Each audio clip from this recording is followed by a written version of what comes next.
review. Today I'm going to be reviewing Slipknot's first album. Basically, this has got to be one of my favorite albums by them for sure. One thing I want to say, if you're wondering when actual new reviews are going to come, because pretty much all I've done on this channel is like throwback reviews, and I haven't done actual like new album reviews, you know, because there's like no new albums coming out except for Nothing More's new album, which I definitely will be reviewing, but you know, that hasn't really dropped yet. That's gonna drop in about a week. In case you're wondering, new album reviews will come, but this is another throwback review, so what a surprise. But yeah, anyway, this is Slipknot's self-titled album. Now, I do have a disclaimer. I will be talking about the re-released version of this album, because on the original release they had two songs called Frail Limb Nursery and Purity, and those two tracks the band got sued for a really long like copyright reason that I'm not going to explain in this video. And so they had to re-release it a couple months later with a track called Me Inside, and that version is the version that I grew up hearing, and that's the one I own, that's the one I listen to, so I'm gonna be reviewing that one. So sorry for all the Purity fans out there. I still do think Purity is a great song, but I'm not going to be talking about it in this review. First track on this album is 7246 blah blah blah blah blah, a bunch of numbers. This track is named after the barcode number on their 1996 demo album Mate Feed Kill Repeat. So this is pretty much just an intro. There's really nothing to be said here. It's about 30 seconds long.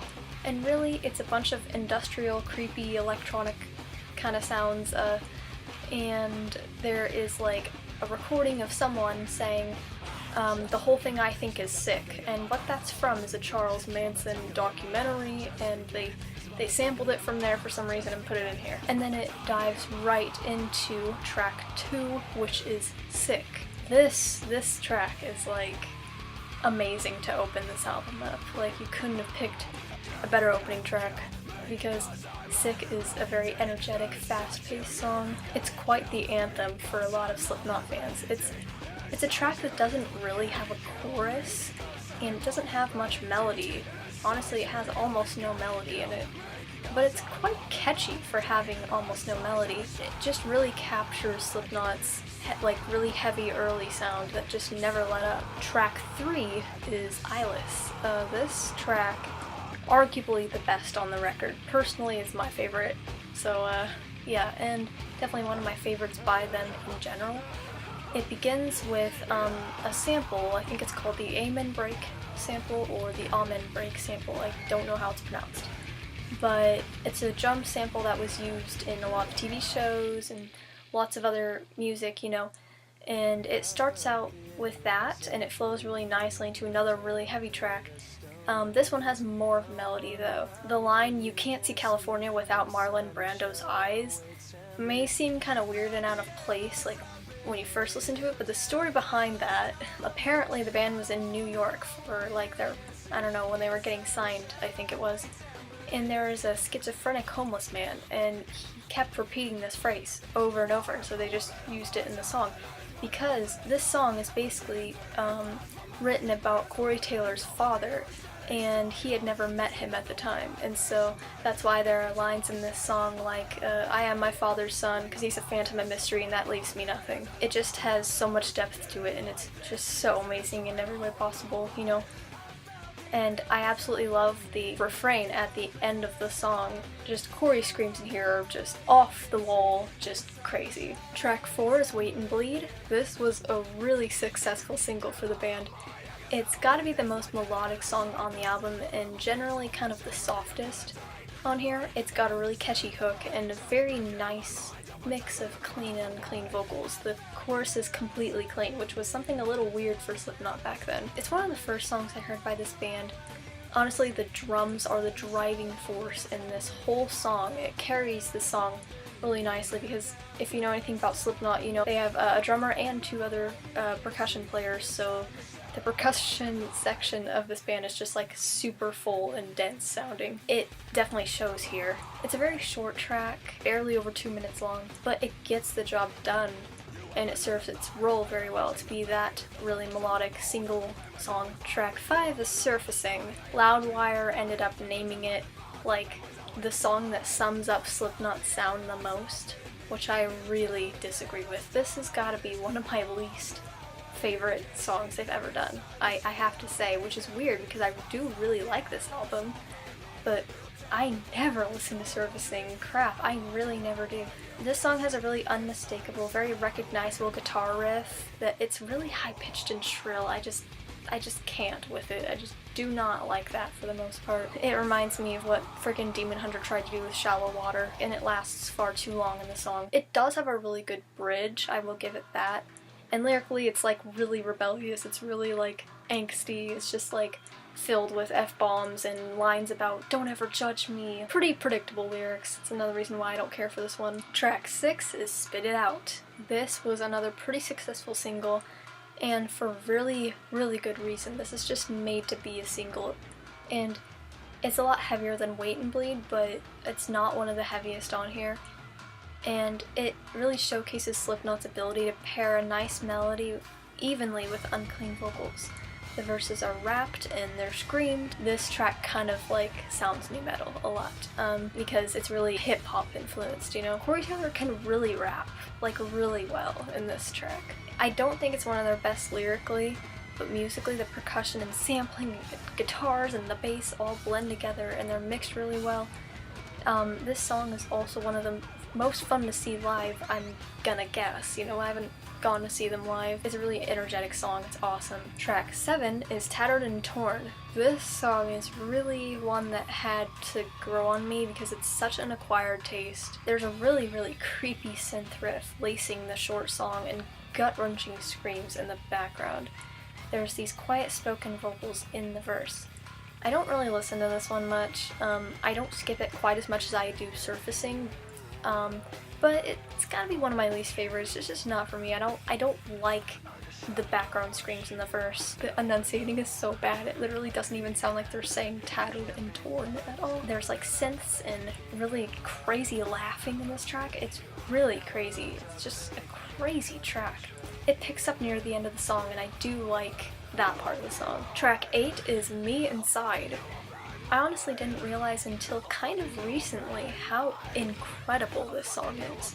Holy crap, is it underrated. There's a really nice guitar riff, and it's very tight sounding, it's very good, and I absolutely love the spoken vocals, and the cleans in this track are amazing. That part is so infectious. I absolutely love it to death. I also like how the chorus is delayed until the second pre-chorus, so it kind of makes you like wait for the good part, you know? Track 9 is Liberate. This song has a pretty cool rhythm in the verse. I think this song is kind of about like setting all the craziness free. This song is pretty heavy and it's also without a melody.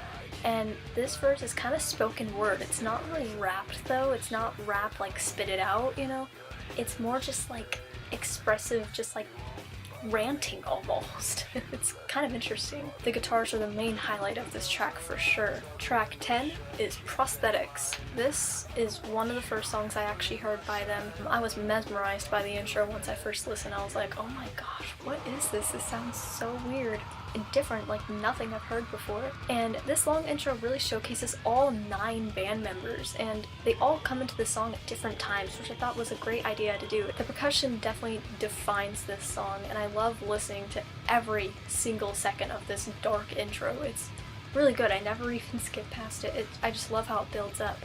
The lyrics are pretty weird, and the insanity is just captured so well. It's definitely one of my favorites, I have to say. And the bridge also reminds me a lot of Korn, which is really cool. Track 11 is No Life. I just never understood why no one would talk about it. There's a really cool guitar riff in the chorus. It's pretty catchy. There's a nice melody in the bridge, and I always get hyped for the verse in this track since it's another fast, kind of ranty, rapping verse that Corey just nails perfectly. It's another like shorter track, but it gets the job done for sure. And the lyrics I think are talking about like not standing for living a bad life or wanting like a better quality life. It's really one I enjoy. Track 12 is Diluted. This is a fan favorite, actually. If you ask a really, really like die-hard Slipknot fan what's one of their favorite Slipknot songs, I bet you they'll say Diluted and then they'll talk about how underrated it is, because it is pretty underrated actually. It's a pretty good one. It has a really dark and quiet verse with really like depressive, really painful lyrics. this track isn't pure, you know, rage and hate like a lot of the songs on here. This seems to take on like a more depressed, devastated mood, with the hook being the line, "What the hell did I do to deserve all of this?" I absolutely love how they highlighted that line and everything. Track 13 is Only One. This one, I think, samples a Slayer song, if I'm not mistaken, in the very intro. I listen to this one a lot, actually. It's a really short one. The guitar riff in the verse is really energetic, and the drums are really good in this one, and the little kind of drum solo before the last chorus is to die for. It's really great how they added that in there, you know? Track 14 is Scissors. This is an interesting one to talk about. This song is really famous within the fan base for being really, like, disturbing and really, like, horrifying. This is an 8-minute track that I really don't listen to much. The guitar riff is pretty standard Slipknot. The bass line's really spooky, it's kind of repetitive, and it sounds really dark. There's a lot of like industrial sounds in this one. The lyrics are kind of depicting this graphic type of self-harm and drug addiction, I think. Man, it's dark stuff, you know. I don't listen to it much. The song builds up a lot. It really starts off slow and really quiet, and then there's just this huge crescendo, and it's shocking. It's just a really interesting experience to listen to. It's one of their most aggressive songs ever for sure, and honestly, it's kind of weird how they like ended this song out. There's literally like vomiting, crying, screaming, laughing, all this stuff. I do like this song Scissors, but I have to be in a certain mood for it because it's just so jarring. Honestly, it's like, you don't want to show this to a person who doesn't know Slipknot very well, or else it's gonna like scare them away. Don't scare them away, just like show them Psychosocial and then slowly guide them into songs like Scissors. Now, I will mention briefly the hidden track at the end called Eeyore. It's really nothing special. It's kind of punk influenced, really like thrashy. It's extremely fast paced. It's hard to keep up with it. And it's a really angry song. It's a pretty quick track, and it's honestly just like a huge burst of energy at the end of this album to like close it out. It's interesting how they did it like that. That is Slipknot's self-titled album. That's the whole album. It's a pretty long album and everything. It is over an hour long, I'm pretty sure. This album overall has got to be one of my favorites by them. There's a lot of influences just piled on this album. It really spans a lot of genres.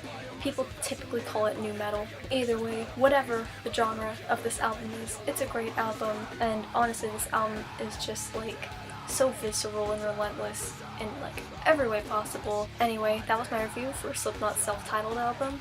Tell me what you thought about this album in the comments, and thanks for watching. See you in the next video.